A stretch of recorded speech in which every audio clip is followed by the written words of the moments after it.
Hello everyone, welcome to our official YouTube channel প্রিজনি education. আজকে যারা ফার্স্ট টাইম এই চ্যানেলে ভিজিট করলে অবশ্যই এই চ্যানেলটিকে সাবস্ক্রাইব করে দেবে এবং চাকরি সংক্রান্ত বিভিন্ন ধরনের আপডেট এবং নোটিফিকেশন পাওয়ার জন্য আমাদের ফেসবুক পেজ তথা টেলিগ্রাম চ্যানেলে যুক্ত হতে পারো। লিংক তোমরা ডেসক্রিপশন সেকশনে পেয়ে যাবে। তো তোমরা যারা এর আগে ওই চ্যানেলে ভিজিট করেছিলে জানো যে এখানে ম্যাথের প্র্যাকটিস সেশন করানো হচ্ছে, যেখানে বিভিন্ন পরীক্ষায় এসেছে এরকম অঙ্কগুলো নিয়ে আলোচনা করানো হয়। তো এরকম 3টি সেশন হয়ে গেছে, আজকে হবে 4 নম্বর সেশন। তো চলো দেখে নেওয়া যাক আজকের সেশনের প্রথম অঙ্কটা কি রয়েছে। এক ব্যক্তি প্রথম দিন কোনো বইয়ের 3/7 অংশ পৃষ্ঠা পড়তে পারে, দ্বিতীয় দিন প্রথম দিন অপেক্ষা 1/4 অংশ বেশি পৃষ্ঠা পড়তে পারে। আচ্ছা, 3/7 অংশ পড়তে মানে 3/7 অংশ পৃষ্ঠা পড়তে পারে মানে কি? যদি টোটাল পেজ 7টা হয় তাহলে প্রথম দিন কতটা পড়তে পারবে না, প্রথম দিন সে পড়েছে কত, ফার্স্ট ডেতে সে পড়েছে কত, 3টে। অর্থাৎ প্রথম দিন এবং টোটাল পেজ এবং প্রথম দিন পড়া পেজের যে রেশিও সেটা হচ্ছে কত, 7:3। টোটাল পেজ এবং প্রথম দিন যে পৃষ্ঠাটা পড়েছে তার রেশিও হয়েছে কত, 7:3। এবার দেখো বলেছে দ্বিতীয় দিন প্রথম দিন অপেক্ষা 1/4 অংশ পৃষ্ঠা বেশি পড়তে পারে। প্রথম দিন অপেক্ষা 1/4 অংশ বেশি পৃষ্ঠা পড়তে পারে, অর্থাৎ 1/4 অংশ বেশি মানে কি, 1/4 অংশ বেশি মানে কি 4/1 বেশি। অর্থাৎ যদি প্রথম দিন সে 4টে পেজ পড়ে থাকে, দ্বিতীয় দিন সে পড়বে কত, তার থেকে একটা বেশি। অর্থাৎ প্রথম দিন যদি 4টে পড়ে, দ্বিতীয় দিন তার থেকে একটা বেশি মানে 5টা পড়বে।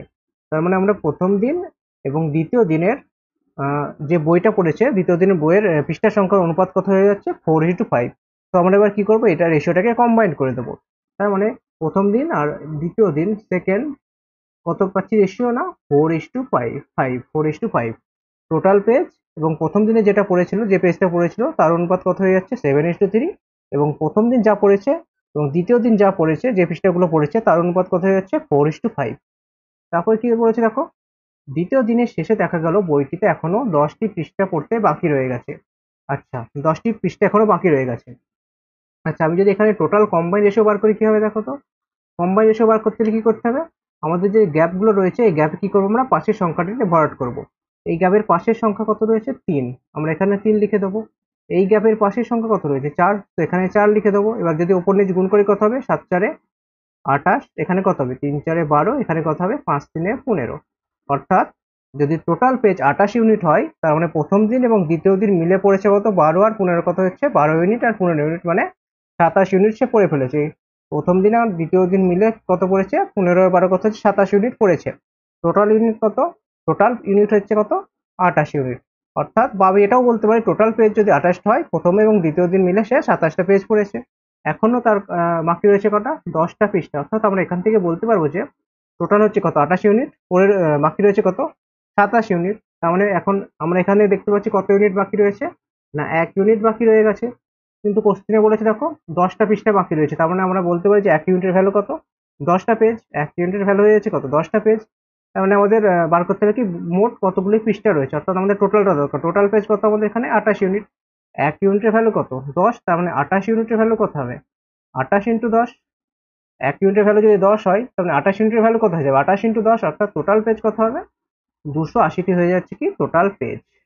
ঠিক আছে, তো নেক্সট কোশ্চেন দেখো, একটি বৃত্তাকার পার্কের চারিদিক, বৃত্তাকার একটা পার্ক, ঠিক আছে, তার চারিদিকে হচ্ছে রেলিং দিয়ে ঘেরাও করতে প্রতি মিটারে 12 টাকা হিসাবে খরচ হচ্ছে। আচ্ছা, এই চারিদিকটা ঘেরাও করা হচ্ছে, পুরো এই চারিদিকটা মানে কি, এই চারিদিকটাকে কি বলা হয়, পরিধি। অর্থাৎ পরিধিটাকে ঘেরাও করা হচ্ছে, যেখানে প্রতি মিটারে 12 টাকা খরচ হচ্ছে। ঠিক আছে, আর আচ্ছা ঠিক আছে, বৃত্তের পরিধি সমান কি হয় বলতো, বৃত্তের পরিধি সমান হয়ে যায় কি না, 2πr। এই 2πr মিটারকে ঘেরাও করা হচ্ছে, যেখানে প্রতি মিটারে 12 টাকা খরচ হচ্ছে। আচ্ছা, প্রতি মিটারে 12 টাকা মানে কি, 1 মিটারে 12 টাকা, 2 মিটারে কত হবে, 2 × 12, 5 মিটারে কত হবে, 5 × 12 টাকা। তাহলে 2πr মিটারে কত হবে, 2πr × 12 টাকা, 2πr × 12 টাকা। এবার দেখো বলেছে মোট খরচ হচ্ছে কত, 1584। তার মানে 2πr × 12 সমান আমরা বলতে পারি কত টাকা হয়ে যাচ্ছে, 1584 টাকা। 2πr পুরো পুরো বৃত্তটাকে পুরো এই যে পার্কটাকে ঘেরাও করা হচ্ছে, যেখানে প্রতি মিটারে 12 টাকা হিসাবে খরচ হচ্ছে। মোট টাকা লাগছে কত, 1584 টাকা। এই পরিধি কত হচ্ছে, আমরা পরিধি পেলাম কত, 2πr। 2πrটাকে ঘেরা হচ্ছে প্রতি মিটার 12 টাকা হিসাবে। 2πr × 12 সমান হয়ে যাচ্ছে কত, 1584। এবার পাই সমান কত হয়, পাই সমান আমরা জানি 22/7। মানে 2 × 22/7 ইন্টু আর ইন্টু 12, এইটা সমান কত না 1584 টাকা। এবার যদি আমরা সিম্পলাই করে কত দিয়ে কাটবে দেখো, 11 দিয়ে কাটবে, 11 2 11 কত হবে, 11 11 1 11 4 8, তার মানে 11 4 144, 12 দিয়ে কাটবে কত হবে, 12 12 144, 2 দিয়ে 4 অর্থাৎ 2 দিয়ে 4, 4 3 12, তার মানে এখানে 7 রইলো, r/7 সমান 3, তার মানে r সমান কত পাচ্ছি আমরা এখান থেকে, r সমান পাচ্ছি 3 7 21, তো r সমান পেয়ে গেলাম কত 21 মিটার। আমাদের বার করতে হবে কি বৃত্তাকার পার্কের ক্ষেত্রফল, তার মানে r সমান যদি 21 হয়ে যায়, তার মানে পার্কের ক্ষেত্রফল কি হয়, বৃত্তের ক্ষেত্রফল সমান কি হয়ে যায় আমরা কি জানি, বৃত্তের ক্ষেত্রফল হয়ে যায় কি পাই আর স্কয়ার। r সমান কত 21, তার মানে আমরা এখান থেকে বার করতে পারবো কত, পাই মানে কত 22/7, পাই হচ্ছে 22/7 আর কত 21, 21 এর স্কয়ার মানে কি 21 ইন্টু 21, 7 3 21, এখান থেকে কত পাবো 22 ইন্টু 3 21 কত হয় 63, 22টাকে আমরা ভেঙে নিলাম 11 ইন্টু 2 ইন্টু 63, 2 ইন্টু 63 সমান কত হবে 11 ইন্টু 63 দোকানে কত হয় 126, তো 11 ইন্টু 126 পেয়ে গেলাম। এবার কোনো সংখ্যাকে 11 দিয়ে গুণ করতে গেলে কি করতে হয়, সাপোজ আমি তোমাকে বললাম যে 35কে আমি 11 দিয়ে গুণ করব, কিভাবে করতে হবে, সবার ফার্স্টে আমরা ইউনিট ডিজিটটা বসিয়ে দেবো 5, তারপরে কি করব এই দুটো যোগ করে দেবো, দুটো ডিজিট যোগ করবো, 5 আর 3 কত হয় 8, দেন আমরা ফার্স্ট ডিজিটটা বসিয়ে দেবো 3 8 5। একইভাবে যদি আমি তোমাকে বলি যে অন্য একটা সংখ্যা নিলাম, সাপোজ 3 ডিজিটের একটা সংখ্যা নিলাম 3 6 5, 365কে আমি 11 দিয়ে গুণ করব, কিভাবে হবে, প্রথম কাজ হবে কি ইউনিট ডিজিটটা বসিয়ে দেবো 5, তারপরে কি করবো 5 আর 6 কত হয় 11, 1 হাত থেকে কত হয় 1, 11 5 আর 6 কত হয় 11, 11 1 বসিয়ে দিলাম, হাতে রাখলাম 1, 6 আর 3 কত হয় 9, আর হাতে ছিল কত 1, তার মানে 9 আর 1 কত হয় 10, 10 এর শূন্য বসে গেল, হাতে থাকলো কত 1, 3 3 আর 1 কত হয় 4, তো 365কে 11 দিয়ে গুণ করলে কত হয় 415। সেম একই প্রসেসে আমরা 11 ইন্টু 126 গুণ করবো, তাহলে কি করবো ফার্স্টে, আমরা ইউনিট ডিজিটটা বসিয়ে দেবো 6, দেন কি করবো 6 আর 2 কত হয় 8, দেন 2 আর 1 কত হয় 3, দেন কত পড়ে থাকলো 1, তো 1 আমরা বসিয়ে দিলাম, তার মানে আমরা পেয়ে গেলাম 1386 বর্গ মিটার। তো এই কোশ্চেনের অ্যান্সার হয়ে গেল কত 1386 বর্গ মিটার। ঠিক আছে, নেক্সট কোশ্চেন দেখো, একটি দ্রব্যের ক্রয় মূল্য 80 টাকা বৃদ্ধি পেল, আচ্ছা 80 টাকা বৃদ্ধি পেয়েছে ক্রয় মূল্যটা, যদি নতুন বিক্রয় মূল্য 10% বৃদ্ধি পায় তবে লাভ 20% থেকে কমে 10% হয়, দ্রব্যটির কি আসল ক্রয় মূল্যটা বার করতে বলেছে। আচ্ছা ক্রয় মূল্য 80 টাকা বাড়লো, নতুন বিক্রয় মূল্য কি ছিল, নতুন বিক্রয় মূল্যটাকে 10% বৃদ্ধি পেলে, যদি 10% বৃদ্ধি পায় তবে লাভ কি হয়ে যাচ্ছে 20% থেকে কমে 10% হচ্ছে। আচ্ছা এই কথাটার মানে কি 20% থেকে কমে 10% হচ্ছে মানে কি, নিশ্চয়ই আগে 20% লাভ ছিল, এই ক্রয় মূল্য 80 টাকা বাড়লো এবং বিক্রয় মূল্য 10% বাড়ানোর ফলে কি হয়ে গেল, লাভটা 20% থেকে কমে 10% হয়ে গেল। তার মানে আমরা বলতে পারবো যে প্রথমে লাভ কত ছিল 20%, তার মানে যদি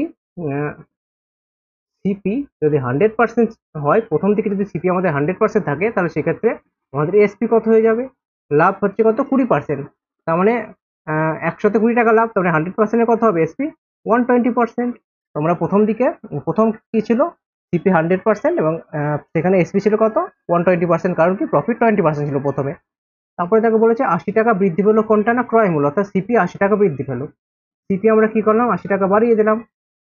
এবার তারপরে কি বলেছে দেখো, যদি নতুন বিক্রয় মূল্য 10% বৃদ্ধি পায়, আগে বিক্রয় মূল্য কত ছিল 120%, 10% বৃদ্ধি পাওয়া মানে কি, আচ্ছা 10% ফ্র্যাকশনাল ভ্যালু কত হয় বলো তো, 10% ফ্র্যাকশনাল ভ্যালু কত 1/10, 10% বৃদ্ধি পাওয়া মানে কি 10 এ 1 বৃদ্ধি, অর্থাৎ 11/10, 11/10 ডাইরেক্ট আমরা এর সাথে গুণ করে দেবো, তার মানে কত পাবো 11/10 গুণ করলে কত পাবো, শূন্য শূন্য কেটে যাবে, 11 ইন্টু 12 মানে কত হচ্ছে 11 ইন্টু 12 কত হয় 132% হয়ে গেল নতুন এসপি। সিপি কত হলো 100% প্লাস 80, 100% প্লাস 80, আর এসপি কত হলো 132%, 132% হয়ে গেল কি এসপি, নতুন এসপি। তারপরে কি বলেছে দেখো, লাভ কি হয়েছে কমে 10% হয়ে যাচ্ছে, তার মানে এখন লাভ কত 10%, 10% লাভ মানে কি 10%-এর ফ্র্যাকশনাল ভ্যালু কত 1/10, অর্থাৎ 10 টাকার কোনো জিনিসে 1 টাকা লাভ, 10 টাকা যদি সিপি হয় তার লাভ হবে কত 1 টাকা, তারপর এসপি কত হয়ে যাবে 10 টাকার কোনো জিনিস 1 টাকা লাভে বিক্রি করছে, মানে এসপি কত হয়ে যাবে 11, মানে 10 টাকা যদি সিপি হয় 11 টাকা তার এসপি হয়ে যাবে। আচ্ছা এখান থেকে যদি আমি কম্বাইন করে দেখো, এটা যদি আমি একসাথে লিখি কি হবে দেখো, 100% প্লাস 80 এটা হয়ে গেল কি সিপি, আর এখানে কত এসপি কত হচ্ছে 132%, আমরা একটা কি রেশিও আকারে লিখলাম 132%। এটা কত, আগে ছিল কত, সিপি 10, এখন কত হচ্ছে, 1 টাকা লাভ হচ্ছে, অর্থাৎ 10 এ 1 টাকা লাভ মানে কি, এসপি হয়ে যাচ্ছে 11 টাকা। তার মানে আমরা এখান থেকে লিখতে পারবো কত, 10/11। দেখো এটাও সিপি, এটাও এসপি, এটাও সিপি, এটাও এসপি, সব আমরা এভাবে কম্বাইন মার্জ করে দিলাম।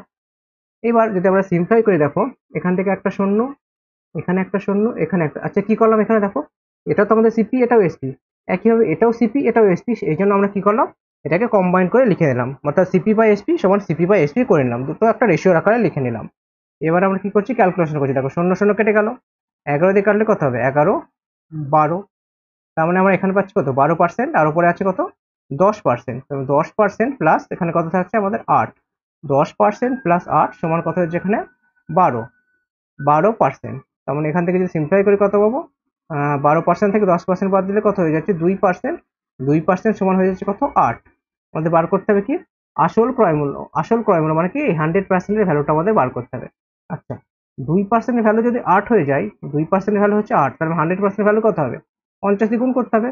কারণ আমি যদি এটাকে যদি 50 দিয়ে গুণ করি, তাহলে আমরা পেয়ে যাবো 100%। একই হবে, এটাকে আমাকে 50 দিয়ে গুণ করতে হবে, 50 ইন্টু 2 করলাম, 50 ইন্টু 8 করলাম, কত হয়ে যাচ্ছে তাহলে আমাদের 400। 2% ভ্যালু ছিল 8, আমরা উভয় দিকে 50 দিয়ে গুণ করলাম, তার মানে এটা কি 100% পেয়ে গেলাম। একইভাবে এটা পেয়ে গেলাম কত, 8 ইন্টু 50 সমান 400। তার মানে আসল ক্রয় মূল্য ছিল কত টাকা, না 400 টাকা ছিল তার আসল ক্রয় মূল্য।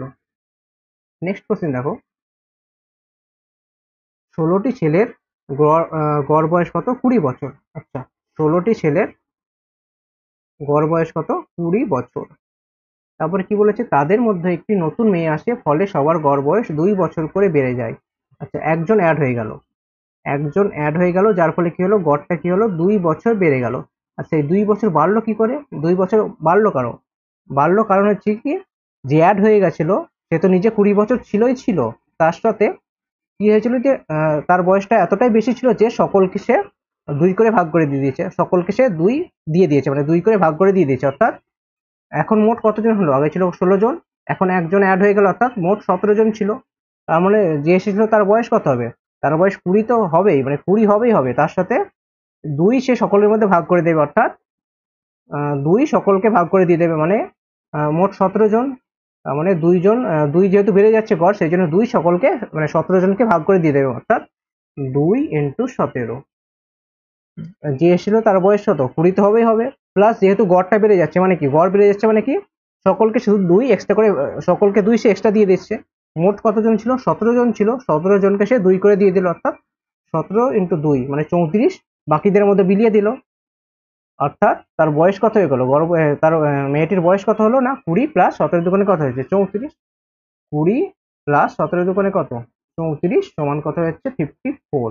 তার মানে মেয়েটির বয়স কত, 54 বছর। কি করলাম দেখো, আগে ছিল কতজন, 16 জন, একজন যুক্ত হলো, তার মানে কতজন হয়ে গেল, 17 জন, যুক্ত হওয়ার ফলে কি হয়েছে, গড় 2 বছর বেড়ে যাচ্ছে। গড়টা 2 বছর বাড়ছে কারণ কি, কারণ যে যুক্ত হয়েছে তার বয়স তো 20 হবেই হবে, তার বয়স 20 হবেই হবে, প্লাস 17 জনের মধ্যে সে 2 বিলিয়ে দেবে, অর্থাৎ 17 ইন্টু 2 মোট 34, এই 17 জনের মধ্যে বিলিয়ে দেবে, তার মানে তার বয়স কত হবে, 20 প্লাস যে 2 করে বিলিয়ে দিচ্ছে 17 জনের মাঝখানে, অর্থাৎ 17 ইন্টু 2, 20 প্লাস 34 সমান 54 বছর।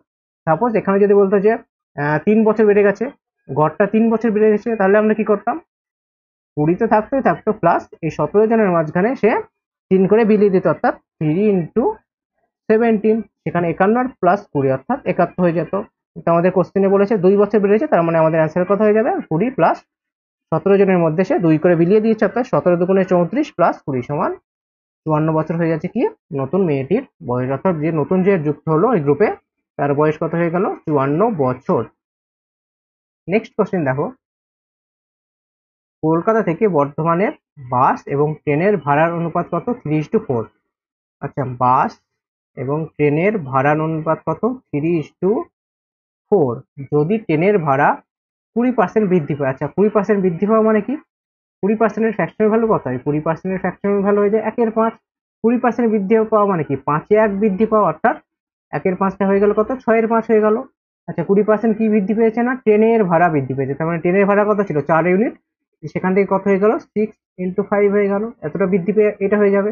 এবং বাসের ভাড়া 10% বৃদ্ধি পেয়েছে, 10% এর ফ্র্যাকশনাল ভ্যালু কত, 10% এর ফ্র্যাকশনাল ভ্যালু কত, একটু আগে বললাম 1/10, অর্থাৎ 10-এ 1 বৃদ্ধি, তার মানে কত 11/10 হয়ে গেল। মানে বাসের ভাড়া কত পার্সেন্ট বৃদ্ধি পেয়েছে? 10%, তার মানে 10/11 হয়ে গেল, সরি 11/10 হয়ে গেল। এবার যদি আমরা সিম্পলিফাই করি কত পাবো দেখো, এটা কত হবে? 5 2 10, 3 2 6, আর কি কাটাকাটি যাবে? আর যাবে, এখানে কত রয়েছে? 11, আর এখানে কত হবে? এটা কত হবে? 11, এখানে কত? 2 দুগুণে 4, 4 4 16, 2 2 4, 4 4 16, ঠিক আছে, 11:16। আচ্ছা, এই এটা কি করলাম আর একটু দেখো, ভালো করে বোঝো। কি ছিল আগে? হুম, বাস আর ট্রেন কত ছিল অনুপাত? 3:4। 20% বৃদ্ধি পাওয়া মানে কি? 20% বৃদ্ধি পাওয়া মানে 5-এ 1 বৃদ্ধি পাওয়া, অর্থাৎ 6-এর 5 হয়ে যাবে। একইভাবে 10% বৃদ্ধি পাওয়া মানে কি? 10-এ 1 বৃদ্ধি, অর্থাৎ 10% মানে কি? 1-এর 10, অর্থাৎ 10-এ 1 বৃদ্ধি, মানে কত হয়ে গেল? এটা 11/10 হয়ে গেল। এবার আমরা কি করব দেখো, রেশিওতে কাটাকাটি কিভাবে করে? ওপর নিচ, আমরা ওপর কাটতে পারবো এবং নিচে নিচে কাটতে পারবো। দেখো এখানে কত? 5 রয়েছে নিচে, এখানেও 10 রয়েছে নিচে, অর্থাৎ হর হচ্ছে 5, এরও হর হয়ে যাচ্ছে কত? 10। আমরা কি করবো? এই হরে এবং হরের সাথে কাটাকাটি করবো। 5 2 এ 10 হয়ে গেল। একইভাবে লব কত রয়েছে? এখানে দেখো লব রয়েছে 3, এর লব রয়েছে 6, অর্থাৎ লব উপরেরটাকে বলা হয়, ভগ্নাংশের উপর অংশটাকে বলা হয় লব এবং নিচেরটাকে বলা হয় হর। এখানে কত? 3 রয়েছে, এখানে লবে কত রয়েছে? 6, আমরা এই ওপর অর্থাৎ লবে এবং লবে কাটাকাটি করতে পারবো, তাহলে কত হবে? 3 2 এ 6। এবার দেখো এখানে কত পাচ্ছি? 11/2, আর এখানে কত পাচ্ছি? 4 2 8। এবার এই দুইটাকে আমরা কি করব? এইদিকে পাঠিয়ে দেবো, মানে এই যে অনুপাতের এইদিকে পাঠিয়ে দেবো, তার মানে কত হবে? 11:8 দুগুণে কত? 16। তার মানে আমরা রেশিও পেয়ে গেলাম কত? নতুন রেশিও কত হয়ে গেল? 11:16। ঠিক আছে, বোঝা গেছে এটা আশা করছি। নেক্সট কোশ্চেন দেখো, পিতার বয়স, পিতার বর্তমান বয়স তার বড় ছেলের বয়সের দ্বিগুণ। আচ্ছা, পিতার বয়স মানে ফাদার, পিতার বয়স তার বড় ছেলের বয়সের দ্বিগুণ। আচ্ছা, বড় ছেলে মানে কি? এল্ডার সন লিখলাম, ঠিক আছে, এল্ডার সন। দ্বিগুণ মানে কি? অনুপাত কত হবে? 2:1। দ্বিগুণ মানে কত? 2:1 হয়ে গেল। 10 বছর পর, আচ্ছা 10 বছর পর কি বলেছে? পিতার বয়স ছোট ছেলের বয়সের 3 গুণ হবে। পিতার বয়স, আচ্ছা ছোট ছেলের বয়সের 3 গুণ হবে। পিতার বয়স অর্থাৎ ফাদার অ্যান্ড ছোট ছেলে অর্থাৎ ইয়ঙ্গার সন বয়সের কথা হবে 3 গুণ হবে, অর্থাৎ 3:1 হয়ে যাবে। যদি দুই ছেলের মধ্যে বয়সের পার্থক্য কত? 15 বছর, অর্থাৎ বড় ছেলেটি ছোট ছেলে থেকে কত বছর বেশি? 15 বছরের বড়। এল্ডার সন মাইনাস ইয়ঙ্গার সন সমান কত? 15 বছর। বার করতে হবে কি? পিতার বর্তমান বয়সটা বার করতে হবে। আচ্ছা, এখানে দেখো আগে ছিল কত? 2:1, এটা হচ্ছে কত? 10 বছর পর। আগে ছিল কত? 2:1, 2:1। আচ্ছা, আমি অনুপাতটা সেমই রাখলাম। দেখো এখানে আমরা আপাতত এটা কেটে দাও, এটা আমার রাখার দরকার নেই, ঠিক আছে, আমাদের এটা এক্স ধরে করতে হবে, কারণ অনুপাত আমরা মার্জ করতে পারবো না। আচ্ছা, তার মানে এটা যদি আমি এক্স ধরে নিই তাহলে কত হবে? দেখো এদের বয়স কত হবে? 2x আর এক্স, তার মানে পিতার বয়স 10, এখন কত? এখন বর্তমান কত? 2x, আর এল্ডার সনের বয়স কত? এক্স, তার মানে 10 বছর পর কত হয়ে যাবে? পিতার বয়স কত হয়ে যাবে? 2x প্লাস কত? 10। যেহেতু যদি এখন 2x রয়েছে, যেহেতু এখন 2x, 10 বছর পর কত হবে? 2x plus 10। একইভাবে ইয়ঙ্গার সন, আচ্ছা ইয়ঙ্গার সন কি বলেছিল ওখানে? অনুপাতটা কত? 3 গুণ। আচ্ছা, 2x প্লাস 10 যদি পিতার বয়স হয়ে যায়, তাহলে ছোট ছেলের বয়স কত হবে? 2x plus 10/3। দেখো পিতার বয়স ছোট ছেলের বয়সের থেকে 3 গুণ হচ্ছে কি? দেখো এটার সাথে যদি আমি 3 গুণ করি, দেখো এটা পাচ্ছি, তো আমাদের 3 গুণ পেয়ে গেছি আমরা। ফাদার, পিতার বয়স কত? 2x প্লাস 10 হয়ে গেল, কখন না? 10 বছর পর। ইয়ঙ্গার সন অর্থাৎ ছোট ছেলের বয়স কত? 2x plus 10/3। আর তার মানে আমাদের এল্ডার সনের বয়স কত হবে? এখন রয়েছে কত? এক্স, 10 বছর পর কত হয়ে যাবে এটা? এল্ডার সনের বয়স 10 বছর পর কত হয়ে যাবে? X plus 10। বাস, আমরা পেয়ে গেলাম কত? 10 বছর পর প্রত্যেকের বয়স আমরা পেয়ে গেলাম। এবার দেখো বলেছে যে এল্ডার সন এবং ইয়ঙ্গার সনের বয়সের পার্থক্য কত? 15 বছর। এল্ডার সন কত? এক্স প্লাস 10, আর ইয়ঙ্গার সন কত? 2x plus 10/3। এদের পার্থক্য কত? 15 বছর। তার মানে আমরা এখান থেকে বার করবো কত? X plus 10 plus 2x plus 2x plus 10/3 সমান কত হয়ে যাচ্ছে? 15। আচ্ছা, মানে প্লাস হবে না, যেহেতু এল্ডার সন মাইনাস ইয়ঙ্গার সন। এল্ডার সন কত? এক্স প্লাস 10, সেখান থেকে আমরা ইয়ঙ্গার সন অর্থাৎ ছোট ছেলের বয়স বাদ দিচ্ছি কত? 2x plus 10/3। এবার আমরা কি করবো? সিম্পলিফাই করবো। তার মানে কত হবে এখানে? 3x plus 30 minus 2x plus 2x minus 10 সমান কত হবে? 3 15 45। তারপরে কি হবে? 3x থেকে যদি x বাদ দিয়ে কত হবে? 3x থেকে 2x বাদ দিলে কত হবে x, 30 এদিকে কত 10 মানে 20, 45 থেকে 20 বাদ দিয়ে দিলে কত হবে 25, 45 থেকে 20 বাদ দিলে 25, তার মানে আমরা x এর ভ্যালু পেয়ে গেলাম 25। ঠিক আছে, দেখো এল্ডার সন কত x প্লাস 10, সেখান থেকে বাদ দিলাম ইয়ঙ্গার সন অর্থাৎ ছোট ছেলের বয়স বাদ দিলাম 2x প্লাস 10/3 সমান কত হয়ে গেল 15। এবার আমরা জাস্ট সিম্পলিফাই করলাম একটু, এটা অ্যালজেব্রিক একটু সিম্পলিফিকেশন হলো। দিয়ে কত পেলাম আমরা x এর ভ্যালু 25, অর্থাৎ x এর ভ্যালু 25 মানে কি বড় ছেলের বর্তমান বয়স পেয়ে গেলাম 25 এবং পিতার বর্তমান বয়স পেয়ে গেলাম 25 দুগুণে 50। পিতার বর্তমান বয়স 50 এবং বড় ছেলের বর্তমান বয়স কত 25। আমাদের জানতে এসেছে কার পিতার বর্তমান বয়স, পিতার বর্তমান বয়স কত হয়ে গেল না 50। তো এটা আমাদের এক্স ধরে করতে হবে, কারণ যেহেতু আমরা রেশিও এখানে মার্জ করতে পারবো না, কারণ প্রথম ক্ষেত্রে দিয়েছিল পিতা এবং তার বড় ছেলের বয়সের অনুপাতটা দিয়েছিল, আর পরে দিয়েছিল কি পিতা এবং ছোট ছেলের বয়সের অনুপাতটা দিয়েছিল। সেটা আমাদের এক্স ধরা, এক্স না ধরলে আমরা এটা রেশিও মার্জ করে করতে পারবো না। তো এটা আমাদের এইভাবে করতে হবে। তো ঠিক আছে, এটা আশা করছি বোঝা গেছে। তো আমাদের অ্যান্সার হয়ে গেল কত 50 বছর। নেক্সট কোশ্চেন দেখো, এ বি এবং সি এত অনুপাতে টাকা বিনিয়োগ করে একটি অংশীদারি কারবার শুরু করে। আচ্ছা, এ বি এবং সি কত কত অনুপাত 1:2 ইসটু 1:3 ইসটু 1:5 এত অনুপাতে টাকা বিনিয়োগ করে একটি অংশীদারি কারবার শুরু করে। 5 মাস পর এ তার মূলধনের 1/3 অংশ তুলে নেয়। আচ্ছা, এটা আমাদের ফ্র্যাকশনের আছে, আমরা কি করবো এটাকে নর্মাল নাম্বারে নিয়ে আসি, অর্থাৎ ন্যাচারাল নাম্বারে নিয়ে আসি। তাহলে কি করতে হবে, এই ফ্র্যাকশন তুলাতে গেলে আমাদের রেশিওতে ফ্র্যাকশন তুলাতে গেলে কি করতে হয়, এই নিচে অর্থাৎ হরগুলোর কি করতে হয় লসাগু বার করে প্রত্যেকের সাথে সেই লসাগুটা গুণ করতে হয়।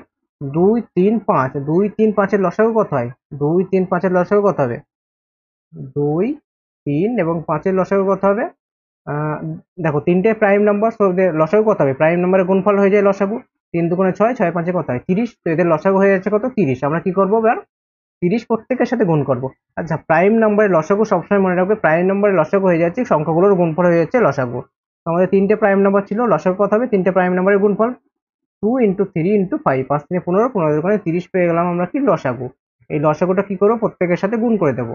তার মানে 30, যদি আমার সাপোজ 30 আমরা যদি গুণ করি এখানে প্রত্যেকের সাথে গুণ হয়ে যাবে 30, 30 গুণ হয়ে গেল, কত পাবো এখানে 2 15 30, 3 10 30, 5 6 30। তো আমরা কি করবো, যে 30 গুণ করলাম এটা আমরা মাইন্ডে করার চেষ্টা করবো যাতে কি একটা একটু টাইমটা সেভ হয়। ঠিক আছে, সেটা বোঝানোর জন্য আমি তোমাদের লিখে লিখে করলাম, কিন্তু তোমরা যখন করবে এটা একটু মাইন্ডে করার চেষ্টা করবে।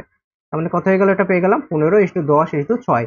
আমরা এ এবং বি এবং সি এর মূলধনের অনুপাত, অর্থাৎ মূলধন মানে কি ইনভেস্টমেন্টের অনুপাত পেয়ে গেলাম কত 15:10:6। এবার দেখো বলেছে 5 মাস পর এ তার মূলধনের 1/3 অংশ তুলে নিচ্ছে। আচ্ছা, 5 মাস পর মানে কি নিশ্চয়ই এ যদি 15 টাকা ইনভেস্ট করে, বি করছে 10 টাকা এবং সি করছে 6 টাকা ইনভেস্ট করছে। এবার কি বলেছে 5 মাস পর এ তার মূলধনের 1/3 অংশ তুলে নিচ্ছে।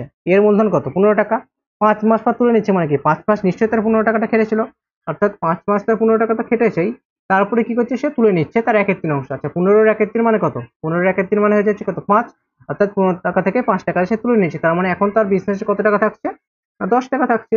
15 টাকা থেকে যে 5 টাকা তুলে নিচ্ছে, অর্থাৎ এখন তার বিজনেসে তার কত টাকা থাকছে না 10 টাকা তার এখনো ওই অংশীদারি বিজনেসে থাকছে। এবার কি বলেছে দেখো, মোট বার্ষিক লাভ কত 6,740 টাকা। আচ্ছা, বার্ষিক লাভ মানে কি, এক বছর তাদের বিজনেসটা চলেছে, এক বছর পর তাদের লাভ হয়েছে, অর্থাৎ এক বছর নিশ্চয়ই তাদের বিজনেসটা চলেছে।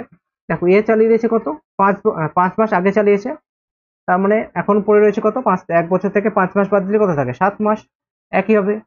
বাকিদের কিছু বলা নেই, তার মানে বাকিরা নিশ্চয়ই এক বছর খাটিয়েছে টাকাটা। সিও খাটিয়েছে 1 বছর অর্থাৎ 12 মাস, বিওরও 1 বছর খাটিয়েছে অর্থাৎ 12 মাস টাকাটা ইনভেস্ট করেছে। এইবার দেখো আমরা কি করবো, এবার সিম্পলিফাই করবো। এটা কত অ্যাকচুয়ালি এটা কি প্লাস আকারে আছে, ঠিক আছে, কারণ প্রথম ক্ষেত্রে দেখো 5 মাসে 15 টাকা করে খাটিয়েছে, নেক্সট 1/3 অংশ তুলে নিয়েছে, অর্থাৎ 5 টাকা থেকে 1/3 মানে কি 15 টাকা থেকে 1/3 তুলে নেওয়া মানে কি 5 টাকা তুলে নেওয়া, তার মানে 10 × 7 হয়ে গেল। নেক্সট পেজে তার মানে আমরা পাচ্ছি কত, প্রথম ক্ষেত্রে দেখো 5 15 75, আর দ্বিতীয় ক্ষেত্রে কত, দ্বিতীয় ক্ষেত্রে 7/10/70, অর্থাৎ 15 5 15 75 7/10/70 মানে কত হয় 145। এখানে 10 12 কত হয় 120, এখানে 6 12 কত হয় 6 12 72। সো আমরা রেশিও পেয়ে গেলাম কত 145 120 এবং 72। আমাদের মোট লাভ কত বলা আছে 6,740, অর্থাৎ মোট লাভ কত দেখো, আমরা কি জানি অংশীদারি কারবারের ক্ষেত্রে ইনভেস্টমেন্ট ইনটু টাইমে সমান কি হয়ে যায়, প্রফিটের রেশিও ইনভেস্টমেন্ট টাইম সমান কি হয়ে যাচ্ছে, প্রফিটের কি সমানুপাতিক হয়ে যায়, অর্থাৎ ইনভেস্টমেন্ট এবং টাইমের যে রেশিও সেটাই হয়ে যাচ্ছে কি প্রফিটের রেশিও। আমরা এখানে কি পেলাম দেখো, ইনভেস্টমেন্ট এবং টাইমের রেশিও পেয়ে গেলাম কত, 145, 120 এবং 72। এটাই হয়ে যাচ্ছে কি প্রফিটের রেশিও। এখানে দেখো বলেছে মোট লাভ কত, 6740, কিন্তু আমরা এখান থেকে দেখতে পাচ্ছি লাভ কত হচ্ছে 145 ইউনিট, 120 ইউনিট এবং 72 ইউনিট। যোগ করলে কত হবে, 5 আর 2 কত হচ্ছে দেখো, 5 আর 2 কত হয় 7, 7 আর 2 কত হয় 9, আর 5 আর 2 7, 7 আর 2 9, আর এখানে কত 1 আর 1 2, তো 297, 297 হয়ে যাচ্ছে। 7 আর 1 সেকেন্ড, 7 আর 2 9, 5 আর 2 7, 7 আর 2 9, 9 আর 4 কত 13, 1 সেকেন্ড ভুল হয়েছে না, 5 আর 2 7, 7 আর 2 9 আর 4 কত 13, আর এখানে কথা হচ্ছে 1 আর 1 2 আর 1 3, তো 337 ইউনিট হয়ে যাচ্ছে কি টোটাল প্রফিট। কিন্তু কোশ্চেনে বলা আছে 6740 টাকা হয়ে যাচ্ছে কি টোটাল প্রফিট। তার মানে আমরা এখান থেকে বলতে পারবো যে 337 ইউনিটের ভ্যালু কত হয়ে যাচ্ছে 674। বা আমরা এসব না করে ডাইরেক্ট আমরা এর লভ্যাংশ যেহেতু বলেছে, তার মানে এর লভ্যাংশ কত দেখো 145 ইউনিট, টোটাল কত 337-এর মধ্যে 337-এর মধ্যে এর প্রফিট কত 145, 145, তাহলে 337-এর মধ্যে যদি 145 হয়, বার করতে হবে কত 6740-এর মধ্যে কত। তার মানে কি করব, আমরা এইভাবে লিখে দেবো 145-এর মধ্যে, সরি 337-এর মধ্যে কত এর প্রফিট হচ্ছে 145, তার মানে 6740-এর মধ্যে বার করতে হলে কি করতে হবে, গুণ করতে হবে। এবার যদি আমরা সিম্পলাই করে দেখো 337 ইন্টু 2 অর্থাৎ 20 পেয়ে গেলাম। 145 দুগুণে কত হয়, আচ্ছা 145 দুগুণে কত হয়ে যায় 290, 290 আর একটা শূন্য অর্থাৎ 2900 টাকা হয়ে যাচ্ছে কি প্রফিট। হ্যাঁ, আর এটা আমরা এভাবেই করতে পারি। দেখো এখান থেকে 337 ইউনিট সমান কত 6740, সেখান থেকে আমরা 1 ইউনিটের ভ্যালু পেয়ে যাবো কত 6740 বাই 337, বার করতে হবে কত এর লভ্যাংশ, এর লভ্যাংশ কত 145 ইউনিট। তার মানে 1 ইউনিটের ভ্যালু যদি এইটা হয়ে যায়, 145 ইউনিটের ভ্যালু কত হয়ে যাবে, এর সাথে 145 গুণ হয়ে যাবে, দিয়ে আমরা 145 ইউনিটের ভ্যালু পেয়ে যাবো। দেখো একই জিনিস ছিল 145 বাই 337 ইন্টু 6740, আগে যেটা এসেছিল এখনো সেটাই আসলো। তো আমাদের অ্যান্সার হয়ে গেল কত 2900 টাকা, অর্থাৎ 2900 টাকা হয়ে যাচ্ছে এই কোশ্চেনের অ্যান্সার। নেক্সট দেখো, দুটি পাইপ এ এবং বি যথাক্রমে 15 ঘন্টা এবং 12 ঘন্টা একটি জলের ট্যাঙ্ক ভর্তি করতে পারে। 15 ঘন্টা এবং 12 ঘন্টা একটি জলের ট্যাঙ্ক ভর্তি করতে পারে। দুটি পাইপ রয়েছে কি এ এবং বি, একটা হচ্ছে কত 15 ঘন্টায় এবং অপরটা কত 12 ঘন্টায় ভর্তি করতে পারে। সি কি করছে না 4 ঘন্টায় খালি করতে পারে। আচ্ছা, সি যে ট্যাঙ্কটা 4 ঘন্টায় খালি করতে পারে, আমরা কি নেগেটিভ দিয়ে ডিনোট করলাম। এবার দেখো টাইম অ্যান্ড সরি টাইম তো এটা হচ্ছে তোমার পাইপ অ্যান্ড সিস্টেম, অর্থাৎ নল এবং চৌবাচ্চার ক্ষেত্রে। নল এবং চৌবাচ্চার ক্ষেত্রে কি হয়, একটাই কনসেপ্ট থাকে, সেটা হয়ে যাচ্ছে কি ক্যাপাসিটি, ক্যাপাসিটি সমান হয়ে যাচ্ছে কি না এফিসিয়েন্সি ইনটু টাইম হয়ে যাচ্ছে কি ক্যাপাসিটি। ঠিক আছে, ক্যাপাসিটি বলতে যে ট্যাঙ্কটা থাকবে তাতে কতটুকু পরিমাণ জল ধরবে সেটা হয়েছে কি ক্যাপাসিটি। ক্যাপাসিটি সমান কি হয়েছে এফিসিয়েন্সি ইনটু টাইম। ঠিক আছে, এবার এই ক্যাপাসিটি আমাদের বার করতে কি করে না, যে টাইমটা দেওয়া থাকে তাদের এলসিএমটা হয়ে যাচ্ছে কি আমরা ক্যাপাসিটি ধরে নিই। তার মানে আমরা এখানে ক্যাপাসিটিটা ধরে নিচ্ছি কত, দেখো 15, 12 এবং 4-এর এলসিএম কত হয়, 15, 12 এবং 4-এর এলসিএম কত হবে 30, 60, 15, 12, 4-এর এলসিএম হয়ে যাচ্ছে কত 60। এবার ক্যাপাসিটি যদি 60 হয়ে যায় তাহলে এফিসিয়েন্সি কত হবে, ক্যাপাসিটিকে টাইম দিয়ে ভাগ করবো, তাহলে কত হবে 15, 60কে যদি 15 দিয়ে ভাগ করি কত পাই 4, 60কে যদি 12 দিয়ে ভাগ করি কত পাবো 5, আর 60কে যদি 4 দিয়ে ভাগ করি তাহলে কত পাবো এখানে 15। যেহেতু আমরা এটা খালি করছি সেই জন্য আমরা কি মাইনাস দিয়ে ডিনোট করলাম। এবার কি বলেছে দেখো, যদি পাইপগুলি যথাক্রমে সকাল 8টা, 9টা এবং 11টায় খোলা হয় তবে ট্যাঙ্কটি কতক্ষণে খালি হবে। এবার দেখো কি হচ্ছে, সকাল 8টায় খুলছে কোনটা প্রথম পাইপ অর্থাৎ 4, যে প্রথম পাইপ মানে কি এ যার এফিসিয়েন্সি কত 4, সকাল 9টায় খুলছে বি যার এফিসিয়েন্সি কত 5। আচ্ছা, সকাল 8টায় খুলছে কত, কোনটা খুলছে এ যার এফিসিয়েন্সি কত 4, অর্থাৎ যদি টোটাল ক্যাপাসিটি 60 ইউনিট হয় তার মানে সে 8টা থেকে 9টা অবধি কাজ করেছিল। এ তো একা 8টা থেকে 9টা অবধি কাজ করেছিল, তাই না, 8টার সময় খোলা হচ্ছে শুধুমাত্র এ কে, অর্থাৎ এ 8টা থেকে 9টা অবধি একা কাজ করেছিল। তার মানে সে এখানে এফিসিয়েন্সিটা পেয়েছি সেটা কি ঘন্টা হিসাবে পেয়েছি, কারণ কোশ্চেনের সময়টা কি ঘন্টা হিসাবে দেওয়া রয়েছে, তার মানে আমরা এফিসিয়েন্সিটা পেয়েছি ঘন্টা হিসাবে, অর্থাৎ 1 ঘন্টায় সে 4 ইউনিট ভরছে, 1 ঘন্টায় এ 4 ইউনিট ভরবে, বি 1 ঘন্টায় 5 ইউনিট এবং সি 1 ঘন্টায় 15 ইউনিট খালি করবে। এ কি হয়েছে দেখো, সকাল 8টায় চালু করা হয়েছে এ কে, সে 8টা থেকে 9টা অবধি সে নিশ্চয়ই এ একা কাজ করেছে, তার মানে 8টা থেকে 9টা অবধি কত ইউনিট ভরাট হয়েছে 4 ইউনিট ভরাট হয়ে গেছে। তারপরে 9টা থেকে 11টা অবধি কি হয়েছে দেখো, 9টা থেকে 11টা অবধি এ এবং বি দুজন মিলে কাজ করেছে। তার মানে এর এফিসিয়েন্সি কত 4, বি এর এফিসিয়েন্সি 5, তার মানে দুজনের মোট এফিসিয়েন্সি কত হয়ে যাবে 4 + 5 মানে 9 এফিসিয়েন্সি। 9 এফিসিয়েন্সির সাথে ক ঘন্টা কাজ করেছে 2 ঘন্টা, তার মানে 1 ঘন্টায় 9 ইউনিট ভরছে, তার মানে 2 ঘন্টায় কত ভরবে 9 × 18, তার মানে টোটাল ভরাট হলো কত 9 × 18 + 4 মানে টোটাল 22 ইউনিট ভরাট হয়ে গেল। 8টা থেকে 11টার মধ্যে ট্যাঙ্কটির 60 ইউনিটের মধ্যে 22 ইউনিট ভরাট হয়ে গেল। এবার কি বলেছে যে 11টার সময় খোলা হচ্ছে কাকে না পাইপ সি কে। সি কি করছে যে খালি করতে পারছে, সিটা কি করছে খালি করবে। আমাদের বার করতে হবে ট্যাঙ্কটি কতক্ষণে খালি হবে। এবার একটা দেখো এখানে জিনিস দেখো, এখানে 11টার পরে একসাথে 3টে পাইপ কাজ করবে। এর এফিসিয়েন্সি কত 4, বি এর এফিসিয়েন্সি 5 আর সি এর এফিসিয়েন্সি কত -15, যেহেতু সে খালি করছে। তারপরে এখন যদি দেখি টোটাল এফিসিয়েন্সি কত হবে 5 আর 4 9, 9 থেকে 15 বাদ দিলে কত হবে 6 -6, অর্থাৎ এ প্রত্যেক ঘন্টায় 6 ইউনিট করে খালি করবে। প্রত্যেক ঘন্টায় 6 ইউনিট করে খালি করবে। আমাদের ভরাট হয়ে আছে কত এখন 22 ইউনিট ভরাট হয়ে আছে। তার মানে প্রত্যেক ঘন্টায় 6 ইউনিট খালি করছে, তার মানে 22 ইউনিট খালি করতে তার সময় লাগবে কত 22/6। যেহেতু টাইম সমান আমরা কি জানি এফিসিয়েন্সি বাই ক্যাপাসিটি, এই সরি ক্যাপাসিটি বাই এফিসিয়েন্সি সমান টাইম। এখানে কত আমাদের ক্যাপাসিটি কত রয়েছে 22, এফিসিয়েন্সি কত -6। -6 আমরা এখানে লিখছি না, কারণ যেহেতু খালি করছে আমরা আগেই বলে দিচ্ছি খালি করছে, তার মানে এদের টাইম কত লাগবে দেখো 22/6 মানে কত 11/3, 11/3 মানে কত 3 × 9, এদিকে 2 এর 3 মানে কত 3 ঘন্টা। 3 ঘন্টা লাগছে 2 এর 3 ঘন্টা মানে কত মিনিট হচ্ছে 2 এর 3 ঘন্টা মানে কত 1 এর 3 মানে হচ্ছে 20 মিনিট, 2 এর 3 মানে হচ্ছে 40 মিনিট, তার মানে 3 ঘন্টা 3 আওয়ার্স 40 মিনিট তার সময় লাগছে এই পুরো 22 ইউনিটটাকে খালি করে দিতে। শুরু হয়েছিল কটায় 11টার সময় শুরু হয়েছিল, 3 ঘন্টা 40 মিনিট পর পুরো ট্যাঙ্কটা খালি হয়ে যাবে। কারণ 11টায় শুরু হয়েছে, 11টার পর 2টো 3টে 4টে, সরি 11টায় শুরু হয়েছে, 11টার পর 12টা 1টা 2টো, মানে 2টো 40 মিনিটে ট্যাঙ্কটা খালি হয়ে যাবে। 11টায় শুরু হয়েছে, 11টা থেকে 3 ঘন্টা মানে 12টা 1টা 2টো, 2টো 40-এ গিয়ে ওই ট্যাঙ্কটা কি হয়ে যাবে খালি হয়ে যাবে। 3 ঘন্টা 40 মিনিট সময় লাগে মানে কি 11টা 12টা 1টা 2টো, 2টো 40-এ গিয়ে ওই ট্যাঙ্কটা খালি হয়ে যাবে। ঠিক আছে, তো আমাদের অ্যান্সার হয়ে যাবে কত 2:40 PM, 2:40 PM এ ট্যাঙ্কটা খালি হয়ে যাবে। নেক্সট কোশ্চেন দেখো, একটি 400 মিটার দৌড়ে এ বি এর দৌড় সম্পূর্ণ করার অনুপাত 4:5। এ ও বি এর দৌড় সম্পূর্ণ করার, আচ্ছা এখানে টাইমের অনুপাত হবে, অর্থাৎ সময়ের অনুপাত, কত 4:5।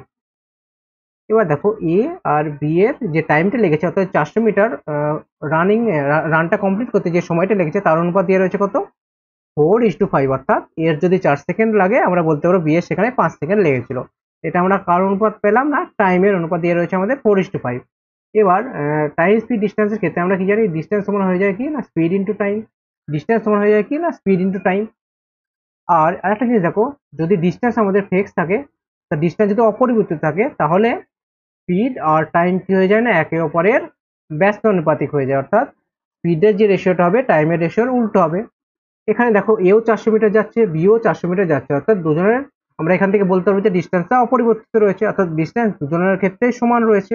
ডিস্টেন্স যদি সেম থাকে তার মানে টাইমের রেশিও যেটা হবে স্পিডের রেশিওটা আর উল্টো হবে, অর্থাৎ টাইমের রেশিও কত আছে এখানে 4:5, তার মানে স্পিডের রেশিও কত হয়ে যাবে 5:4। স্পিডের রেশিও পেয়ে গেলাম কত না 5:4 পেয়ে গেলাম স্পিডের রেশিও।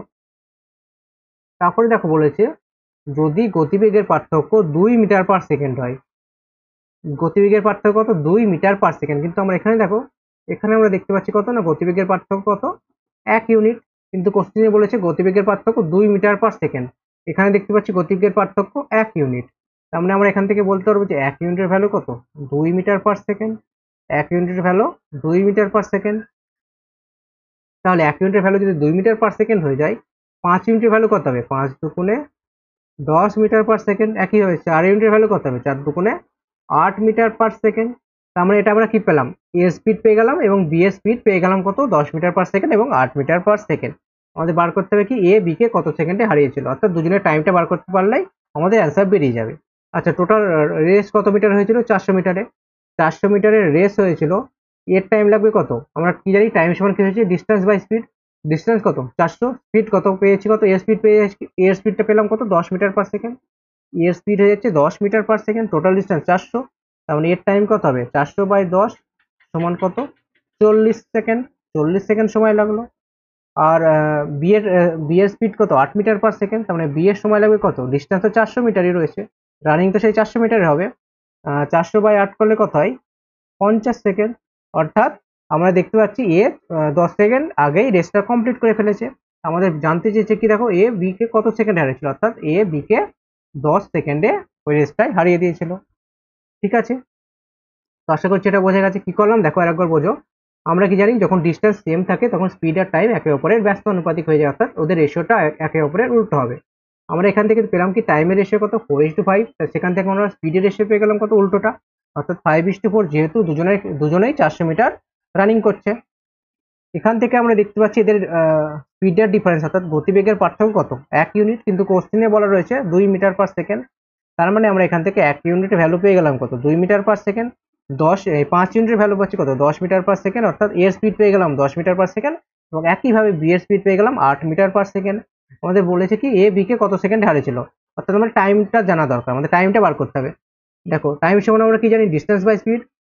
ডিস্টেন্স কত রয়েছে 400 মিটার, 400 মিটার রানিং হচ্ছে, এর স্পিড কত 10 মিটার/সেকেন্ড, তার মানে 400/10 করলে কত হয় 40 সেকেন্ড পেয়ে যাচ্ছে কত এর টাইম, আর বি এর টাইম পেয়ে যাচ্ছে কত 50 সেকেন্ড। এর টাইম 40 সেকেন্ড পেয়ে গেলাম, বি এর টাইম 50 সেকেন্ড পেয়ে গেলাম। সেখান থেকে আমরা দেখতে পাচ্ছি যে এ 10 সেকেন্ড আগেই রেসটা কমপ্লিট করে ফেলছে, তার মানে এ বি কে 10 সেকেন্ডে হারিয়ে দিয়েছিল। তো আমাদের অ্যান্সার হয়ে যাবে কত 10 সেকেন্ড। নেক্সট কোশ্চেন দেখো, কিছু পরিমাণ টাকা চক্রবৃদ্ধি সুদে রাখলে 5 বছরে দ্বিগুণ হয়। 5 বছরে কি হয়ে যাচ্ছে দ্বিগুণ হয়ে যাচ্ছে, 5 বছরে কি হচ্ছে না দ্বিগুণ হচ্ছে, কত বছরে না 5 বছরে। ওই একই পরিমাণ টাকা কত বছরে একই চক্রবৃদ্ধি সুদের হারে রাখলে 8 গুণ হবে। এবার চক্রবৃদ্ধি সুদের হারে কি হয়ে যাচ্ছে, মানে প্রত্যেকটা মানে একই ডিফারেন্স। সাপোজ এখানে দেখো রেশিও কত পাচ্ছি আমরা 1:2, অর্থাৎ 5 বছরের গ্যাপে আমরা চক্রবৃদ্ধি সুদের রেশিও পাচ্ছি কত 1:2। একইভাবে নেক্সট 5 বছরে আমরা রেশিও পাবো কত 1:2, অর্থাৎ নেক্সট 5 বছরে আমরা রেশিওটা পাবো কত 1:2, অর্থাৎ 1:2 মানে কত, দেখো 1:2 পাবো। এখানে দেখো একের ভ্যালু 2, 2 এর ভ্যালু কত হয়ে যাবে 4, তো নেক্সট 5 বছরে কি হয়ে যাবে সেটা 4 গুণ হয়ে যাবে। একইভাবে নেক্সট 5 বছরে কি হয়ে যাবে সেটা, নেক্সট 5 বছরে আবার রেশিও 1:2 থাকবে, অর্থাৎ 1:2। এখানে দেখো একের ভ্যালু 4, 2 এর ভ্যালু কত হবে 8। এবার দেখো এখান থেকে 1 থেকে কত হয়ে গেল 8 হয়ে গেল, কত বছর সময় লাগলো 5 বছর 5 বছর 5 বছর, অর্থাৎ মোট 15 বছরে সে 1 টাকাটা 8 টাকা হয়ে গেল, অর্থাৎ 8 গুণ হয়ে গেল কত বছরে 15 বছরে। আমাদের যদি বলতো কত বছরে 4 গুণ হচ্ছে, তাহলে সেটা হয়ে যেত কত 1 থেকে 4 হয়ে যাচ্ছে কত 5 + 5, অর্থাৎ 10 বছর। যদি বলতো 16 গুণ, তাহলে কি করতাম দেখো 16 গুণ মানে কি, আবার নেক্সট 5 বছর পর এই রেশিওটা 1:2 থাকবে, অর্থাৎ 1:2 থাকবে, অর্থাৎ একের ভ্যালু 8 হচ্ছে, 2 এর ভ্যালু কত হয়ে যাবে 16। নেক্সট 5 বছর কি হয়ে যাবে, নেক্সট 5 বছর কি হলো 16 টাকা হয়ে গেল, অর্থাৎ 1 টাকা থেকে 16 টাকা হতে সময় লাগছে কত 5 + 5 + 5 + 5, অর্থাৎ 4 5 20 বছর। কিন্তু এত না করে এর জন্য একটা শর্টকাট রয়েছে, সেটা কি দেখো সেটা বলে দিচ্ছি। 1 টাকা থেকে কি হয়ে যাচ্ছে 2 টাকা হচ্ছে, সময় লাগছে কত 5, আর 1 টাকা থেকে কত টাকা হবে 8 টাকা। 8 টাকা সমান আমরা লিখতে পারি কত, 8 সমান আমরা লিখতে পারি 2q। এবার দেখো সিঙ্গেল 2 সমান আমরা লিখতে পারি কি 2⁻1। এবার আমরা এখান থেকে ইকুইভ্যালেন্ট করব। 1 এর ভ্যালু 5 হলে 3 এর ভ্যালু কত হবে, 1 এর ভ্যালু যদি 5 হয়, 1 সমান যদি আমরা বলতে পারি 1 ইউনিট সমান যদি বলি 5, তাহলে 3 ইউনিট সমান কত হবে, 3 ইউনিট সমান হয়ে যাবে কত না 3 × 5, অর্থাৎ 15। তাহলে 3 এর ভ্যালু কত হয়ে যাবে 15। তো আমরা এইভাবে করব, এটা জাস্ট কি করলাম না বোঝানোর জন্য বললাম, ঠিক আছে। এর পিছনে লজিকটা কি, কেন এই আমরা 2⁻q সমান 8টাকে 2⁻q এর আকারে ভেঙে আমরা করছি, কেন করছি তার পিছনে লজিক হচ্ছে এইটা। অর্থাৎ চক্রবৃদ্ধি সুদ একটা টাইম গ্যাপে, প্রত্যেকটা টাইম গ্যাপের তাদের রেশিওটা সেম হবে, ঠিক আছে। সাপোজ যদি আমি বলি 1 টাকা থেকে 3 টাকা হতে যদি 4 বছর সময় লাগে, হ্যাঁ, নেক্সট 4 বছর পর এই রেশিওটা 1:3 থাকবে। 1 থেকে 3 হচ্ছে রেশিও কত 1:3, নেক্সট 4 বছর পর যে রেশিওটা পাবো সেটা 1:3 থাকবে, অর্থাৎ 1:3 মানে কত হয়ে যাবে 12 হয়ে যাবে নেক্সট 4 বছর পর, ঠিক আছে। চক্রবৃদ্ধি সুদের ক্ষেত্রে কি হয়, একটা টাইম গ্যাপের মানে প্রত্যেকটা টাইম গ্যাপে ইকুয়াল টাইম গ্যাপে কি হবে তাদের রেশিওটা সবসময় ইকুয়াল হবে, ঠিক আছে। তো আমরা এটা করবো কি হবে, 1 থেকে 2 হয়ে গেল, 2 সমান আমরা কি লিখতে পারি 2⁻1, অর্থাৎ 1 এর ভ্যালু আমরা যদি 5 পাই, আমাদের 8 সমান কি লিখে দিলাম 2q। 1 এর ভ্যালু যদি 5 হয়ে যায়, 3 এর ভ্যালু কত হয়ে যাবে 15। তো আমাদের অ্যান্সার হয়ে গেল কত 15 বছর, ঠিক আছে। নেক্সট কোশ্চেন দেখো, a + b + c সমান কত 0। তাহলে a square plus B square plus C square by A square minus b সিটা বার করতে হবে। আচ্ছা, এই টাইপের অঙ্ক কি করতে হয়, এ প্লাস বি প্লাস সি সমান জিরো, এই টাইপের অঙ্ক কি করবো আমরা, যে কোনো একটাকে জিরো ধরে নেবো। এ প্লাস বি প্লাস সি এর মধ্যে যে কোনো, অর্থাৎ এ বি সি তিনটা চলরাশি রয়েছে, এর মধ্যে যে কোনো একটাকে কি করবো, জিরো ধরে নেবো। এক্ষেত্রে আমি যদি একে জিরো ধরে নিলাম, এ সমান আমরা জিরো ধরে নিলাম, তার মানে আমরা কি পাচ্ছি এখান থেকে, এ সমান যদি জিরো হয়ে যায়, বি প্লাস সি পাচ্ছি কত, জিরো। একে আমরা জিরো ধরে নিলাম, তার মানে বি প্লাস সি পাচ্ছি কত, জিরো। এবার এখানে দেখো, এখানে কি দেওয়া আছে, square plus B square plus square by কত, a square minus B into c. আমরা কি করেছি, এ সমান জিরো ধরে নিচ্ছি, তার মানে আমরা এখানে এর ভ্যালু জিরো বসিয়ে দেবো। দেখো, zero plus B square plus C square by zero minus B into C. তার মানে আমরা উপরে কত পাচ্ছি, B square plus C square by এখানে কত পাচ্ছি, মাইনাস বি ইন্টু সি, তাই না, মাইনাস বি ইন্টু সি পেয়ে গেলাম। এবার b square plus C square সমান কত হয়, আচ্ছা, a plus b whole square সমান কি জানি আমরা, a square plus B square plus two a b. সেখান থেকে আমরা স্কোয়ার প্লাস বি স্কোয়ার সমান কি লিখতে পারি, a plus b whole square minus two a b. এটা সমান লিখতে পারি কি, a square plus B square, তাই না, এটা সমান আমরা লিখতে পারি। তার মানে b square plus C square কত হয়ে যাবে, b square plus C square হয়ে যাবে বি প্লাস সি তার whole square minus two b into c by কত রয়েছে, মাইনাস বি ইন্টু সি। এবার দেখো, বি প্লাস সি কত পাচ্ছি আমরা এখান থেকে, পেয়েছি কত, জিরো। বি প্লাস সি হয়ে যাচ্ছে জিরো, তার মানে আমরা এখান থেকে এই ভ্যালুটা আমরা কত, জিরো পুট করতে পারি, জিরো স্কোয়ার কত হয়, জিরো হয়ে যায়। তার মানে আমাদের পড়ে থাকবে কত, minus two into B C, নিচে পড়ে থাকবে কত, মাইনাস বি ইন্টু সি। দেখো, বি আর সি এবং বি ইন্টু সি কেটে গেল, দেখো মাইনাস আর মাইনাস কত হয়ে যাবে, কেটে যাবে, অর্থাৎ এখানে পড়ে থাকবে কত, টু। তার মানে আমাদের অ্যান্সার হয়ে যাবে কত, অ্যান্সারটা হয়ে গেল আমাদের 2। ঠিক আছে, এবার আমরা এখানে এ জিরো, এ সমান জিরো ধরলাম, বি সমান জিরো ধরলেও অ্যান্সার সেমই আসবে। তোমাদের দেখিয়ে দিচ্ছি, বি সমান জিরো ধরেও আমি কি করলাম, বি সমান কি ধরে নিলাম, এখানে জিরো ধরে নিলাম, বি সমান যদি জিরো হয়ে যায়, তার মানে আমরা এখান থেকে এ প্লাস সি সমান পাচ্ছি কত, জিরো। এবার এখানে দেখো, এ স্কোয়ার বি সমান আমরা কি করে ধরেছি, জিরো, তার মানে বিটা বাদ দিয়ে দাও, পড়ে থাকবে কত, সি স্কোয়ার, আর নিচে কত থাকো, এ স্কোয়ার বি সমান জিরো ধরেছি, বি সমান জিরো মানে বি ইন্টু সি সমান কত, পুরোটাই জিরো হয়ে যাবে, তারপর নিচে থাকলো কত, এ স্কোয়ার। এবার দেখো, এখান থেকে দেখো সি স্কোয়ার, এখান থেকে দেখো সি সমান আমরা বলতে পারবো কি, মাইনাস এ, সি সমান আমরা বলতে পারবো কি, মাইনাস এ, মানে এ স্কোয়ার প্লাস মাইনাস এর whole square by A square সমান কত হবে, এ স্কোয়ার প্লাস মাইনাস এর হোল স্কোয়ার কত মানে কত হচ্ছে না, স্কোয়ার, স্কোয়ার প্লাস স্কোয়ার মানে কত হয়, two A square by square. Simplify করলাম, পাচ্ছি কত, 2। ঠিক আছে, তো এই টাইপের অঙ্ক আমরা কি করব, যে কোনো একটা জিরো ধরে নেব, দিয়ে আমরা সলভ করব, খুব ইজিলি হয়ে যাবে অঙ্কগুলো। ঠিক আছে, আমরা সি সমান যদি জিরো ধরতাম, তাও আমাদের অ্যান্সার 2ই আসতো। ঠিক আছে, অ্যান্সার 2ই আসবে। তো আমরা এই অঙ্কগুলো এইভাবেই করব। ঠিক আছে, তো আজকের মতো এখানেই থাকলো, দেখা হবে সেট নম্বর 5 নিয়ে। হ্যাঁ, আর যদি তোমাদের কোনো জায়গায় বুঝতে অসুবিধা হয়ে থাকে, কোনো জায়গায় যদি কোনো পয়েন্টে যদি বুঝতে অসুবিধা হয়ে থাকে, সেটা অবশ্যই কমেন্ট সেকশনে জানাবে, নেক্সট সেশনে সেটা ক্লিয়ার করে দেওয়ার চেষ্টা করব। তো আজকের মতো এখানেই থাকছে, দেখা হচ্ছে নেক্সট সেশনে।